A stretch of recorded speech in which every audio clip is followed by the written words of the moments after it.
राघव सूर्यवंशी ने मेरी बांजी कीर्ति के साथ शादी का वादा किया था और उसको भरे मंडप में छोड़कर अपनी पहली पत्नी रीत के पास वापस चले गए थे।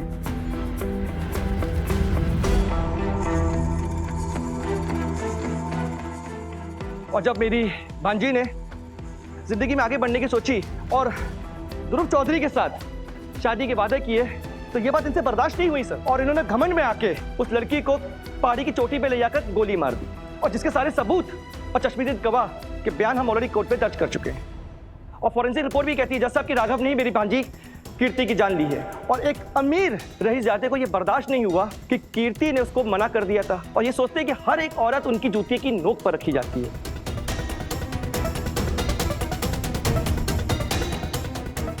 इसके लिए मैं आपसे दरख्वास्त करता हूं कि ऐसे दरिंदे को फांसी की सजा दी जाए सर साहब।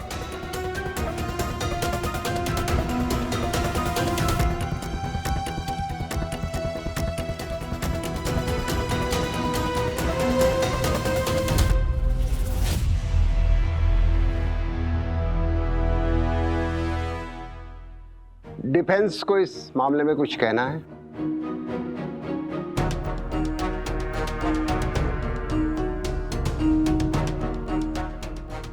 तमाम सबूतों और गवाहों को मद्देनजर रखते हुए ये अदालत राघव सूर्यवंशी को कीर्ति राय के हत्या के आरोप में 1 minute my lord.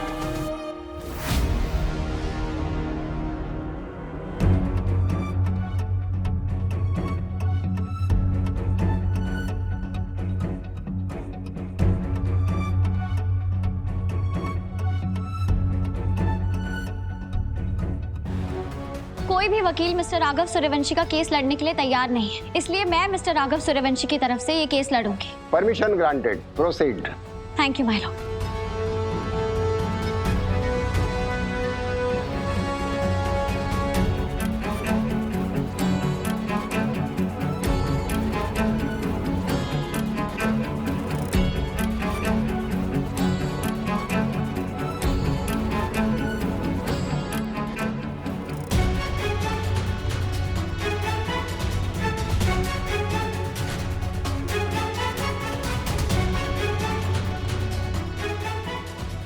My lord, mister Kishore Anand ने अदालत से राघव को मौत की सजा देने की मांग की है, पर उस इंसान के लिए किसी को फांसी पे कैसे चढ़ाया जा सकता है जो जिंदा हो?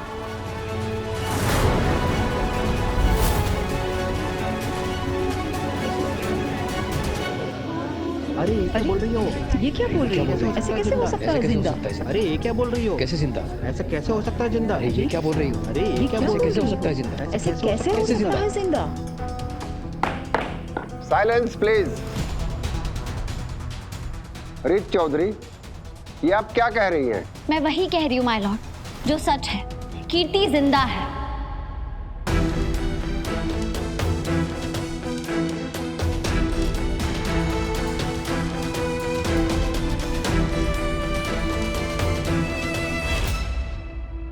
माय लॉर्ड, लगता है राघव ने बहुत कच्चा वकील कर लिया है। जज साहब, मेरे काबिल दोस्त वकील रीत सूर्यवंशी को यह मालूम नहीं है कि बॉडी मिल चुकी है और उसके परिवार ने उसका शिनाख्त भी कर लिया है, और केस जीतने के लिए आप एक दुखी परिवार की भावनाओं से मत खेलिए।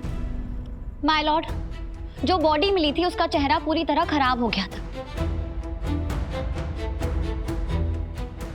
वो बॉडी तो किसी की भी हो सकती है।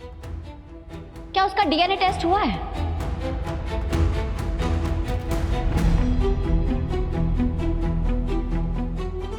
जवाब दीजिए। जज साहब, इसकी कोई जरूरत नहीं थी। क्या पुलिस ने भी डीएनए टेस्ट कराने की जरूरत नहीं समझी? No my lord. तो फिर हम कैसे श्योर हो सकते हैं कि वो बॉडी कीर्ति की ही है?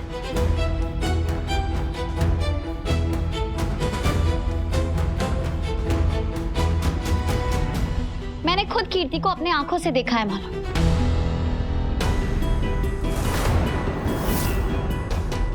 और वो बॉडी कीर्ति की नहीं थी। हाँ, वो बॉडी ने जो कपड़े पहने थे वो कीर्ति के थे, जो गहने पहने थे वो कीर्ति के थे, लेकिन इससे कुछ साबित नहीं होता।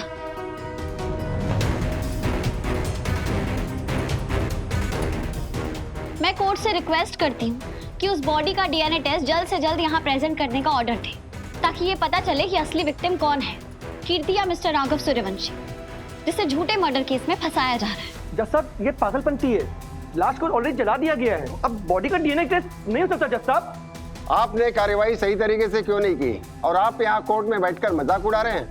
जज साहब अब कुछ हो नहीं सकता है। तो क्या इसके लिए एक बेकसूर को फांसी की सजा दी जाए? मैं आपसे रिक्वेस्ट करती हूँ, आप मुझे कुछ दिन का वक्त दीजिए। मैं खुद कीर्ति को ढूंढ के कोर्ट के सामने पेश करूंगी। क्या तमाशा चल रहा है यहाँ पर? ये बकवास करे जा रही है और आप सब सुन रहे हैं। ये सब नौटंकी बंद करिए जज साहब और इस खूनी को फांसी की सजा सुनाइए। आप शांत बैठिए, वरना आपको कंटेम्प्ट ऑफ कोर्ट के जुर्म में मैं जेल भी भेज सकता हूँ। शांति से बैठो, कोर्ट है ये। माय लॉर्ड, मैं आपसे रिक्वेस्ट करती हूँ, मुझे कुछ दिन की मोहलत चाहिए। और वैसे भी कानून तो यही मानता है ना कि किसी निर्दोष को सजा नहीं मिलनी चाहिए। ठीक है, यह अदालत आपको 10 दिन का समय देती है। कोर्ट की अगली हियरिंग 10 दिन बाद होगी। उस दिन आपको कीर्ति को अदालत में पेश करना होगा। The court is adjourned for the day.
Preet, मैंने कभी सोचा नहीं था मैं ये बात कहूंगा, लेकिन कीर्ति के मामा ने कोर्ट में जो भी कहा मैं उससे सहमत हूँ।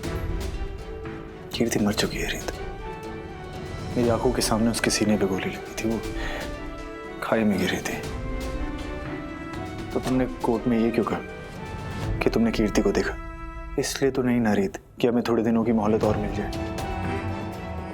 अगर ऐसा है तो कोई फायदा नहीं, 10 दिन यूं पलक झपकते ही गुजर जाएंगे रीत।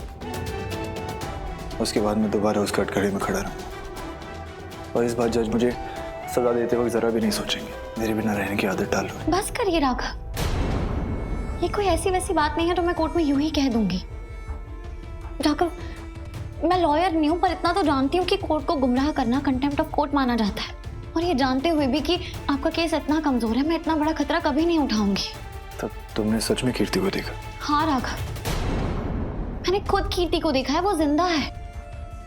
उन्नति के नए घर के बाहर माता रानी का जुलूस निकल रहा था, मैंने कीर्ति को वहीं देखा था। हाँ, मैंने उसकी बस एक झलक देखी, लेकिन ये मेरा वहम नहीं है।